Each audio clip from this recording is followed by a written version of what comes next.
in the Tule Lake group. 14 villages that were permanent settlements and communities. You know, I think about those communities, and today I know as we deal with issues, the tribes are always talking about the importance of those areas to us. We look at those areas, they're a part of who we are, they're a part of our history. We feel the same way about those areas as a person from Bonanza feels about how they've lived in Bonanza for generations, or how they've lived in Merrill and Malin for generations now, our Klamath Falls. Even though the tribes ceded those lands, it doesn't mean that the tribes don't care about those lands and care about those resources. So, you know, as we talk tonight about geography, you know, I wanted to kind of lay that foundation for you here tonight. That no matter where you look around in this community here, there were people here before. I have relatives that are buried on the shores of Lower Klamath Lake, on the shores of Tule Lake, on the shores of Upper Klamath Marsh, and Klamath Lake. So the bones of my ancestors are scattered all through this region. And the sacredness of that to myself and to our other fellow tribal people, tribal members, you know, is it's hard to describe, other than it's our home. But today, there's been a lot of change, and with that change, we've had changes in some of the basic geography. And tonight you're going to hear about some of those changes and how they've affected our community over the years. What I can say tonight is that I hope that you listen to the folks that we've invited to talk with you tonight, that you ask them questions. I think you may learn some new things from each of them. And we look forward towards continuing the Klamath conversations with you. In closing, I wanted to share a Klamath song with you. Since I'm up here and since I get to start this out, I think it's important I share a little bit more of our culture with you. And this song is an old Klamath song. It's a welcoming song. I probably should have shared it at the beginning of this, but it's still appropriate. The words to this song, it means since we have met, we both have changed. And the elder that taught me this song and explained it to me, they told me that whenever a person comes into your life, Jeff, whether it's for a moment or longer, you know, your life does change. It changes with that moment. You don't know, that person may end up, you may never see them again after that moment. Or that person may end up being a big part of your life. I think it also was a song that helped me recognize that life is always a process of change. The Klamath Basin is going through a lot of change right now. And you know, we learn how to deal with that change the best way we can.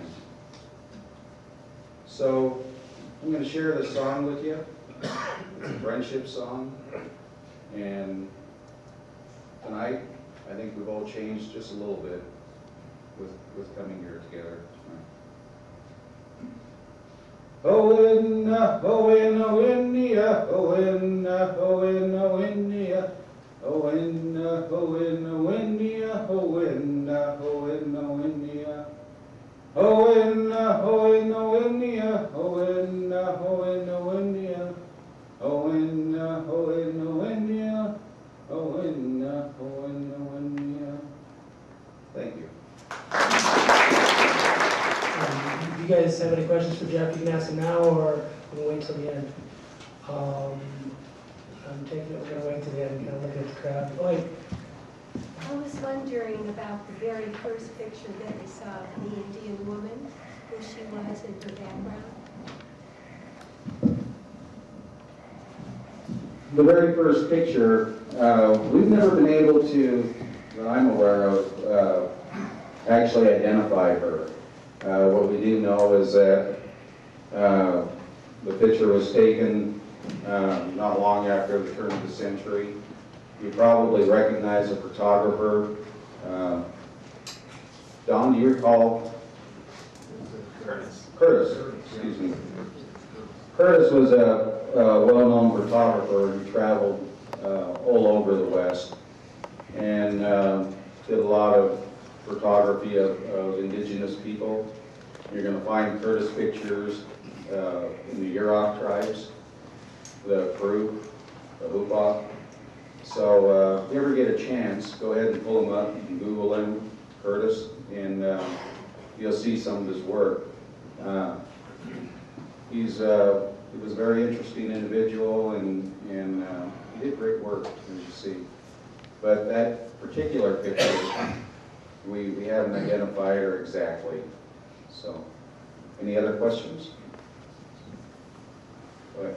What is the connection between the tribal peoples up in the basin and down the river to the coast?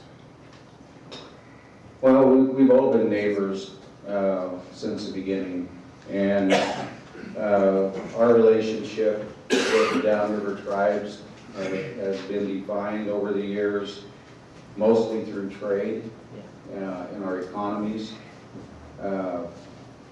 Up here, we're blessed with a lot of different resources that weren't located downriver.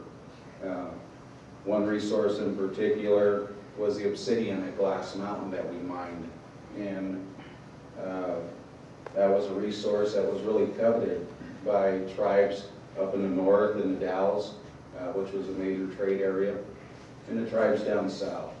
We would take things like obsidian, blankets that we made from duck feathers, different goods that we would go down and trade with folks downriver. Being in a close proximity, you couldn't help but, having a lot of interaction, ultimately a lot of marriage that's occurred. So we're related.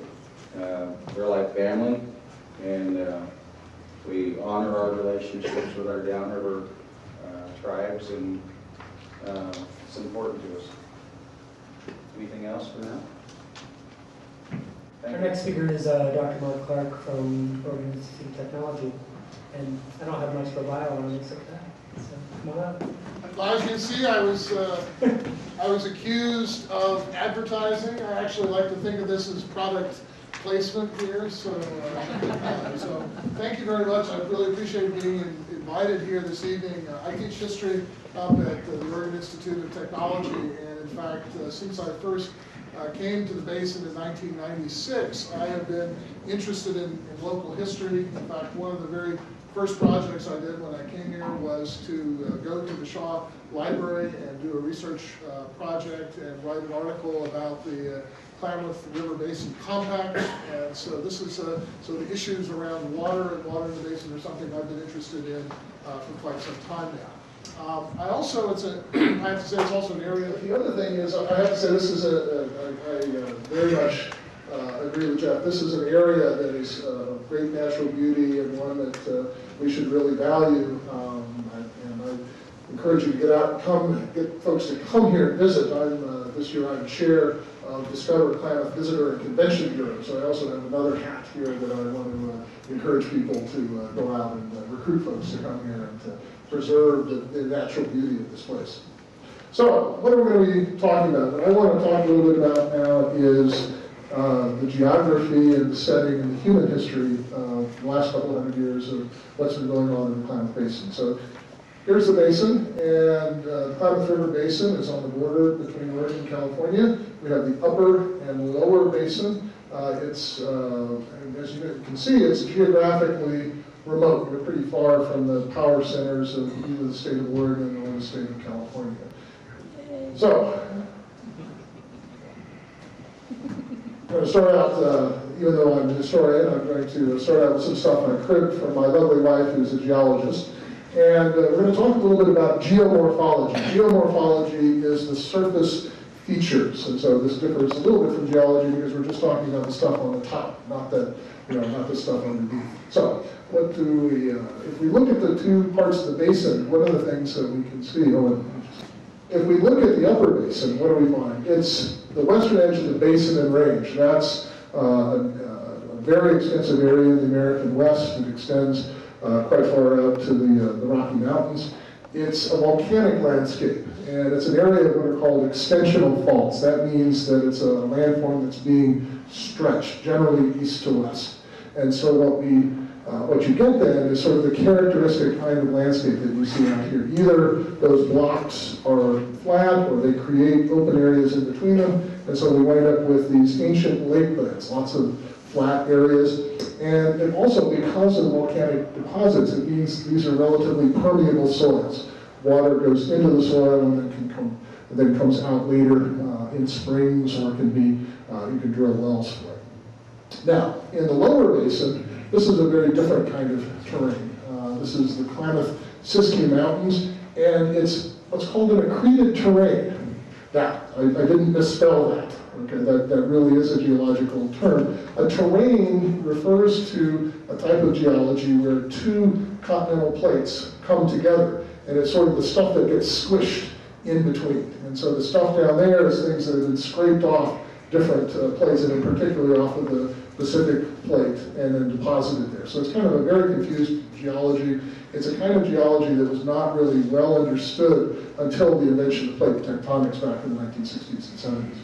And so it's an area where tectonic forces rather than volcanic forces dominate in terms of the formation of the landscape. And what that means is when you find down there, you find these steep river valleys that are the result of erosion and relatively impermeable soils. So what that means is when rainfall comes, it runs off immediately. It's very different than the upper basin where water tends to be stored. My personal favorite term for the Klamath Basin is one that was invented by the National Geographical Society, and that is a river upside down. Most rivers start in the mountains and then flow down to the plains, and that's where the irrigation is. We've got kind of an upside down, weird kind of geography here.